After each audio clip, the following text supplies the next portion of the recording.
En fait, la proposition qu'on est venu faire ici tourne autour du désinvestissement et de la réallocation dans l'ensemble des services cliniques de l'établissement.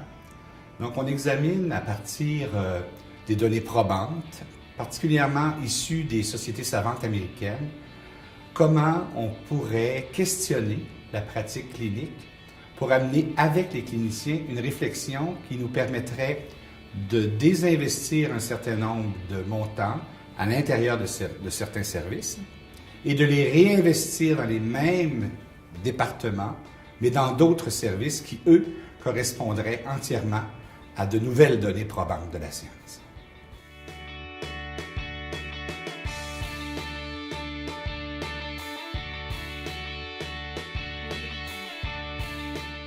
On peut raconter une petite anecdote.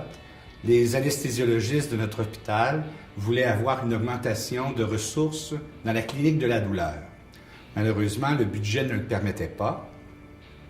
Par contre, quand on regardait l'activité, on se rendait compte qu'il y avait de grandes dépenses dans le département d'anesthésiologie, surtout au niveau des achats de tubulures dans les blocs opératoires, parce que notre établissement est assez gros, il y a 3-4 blocs opératoires.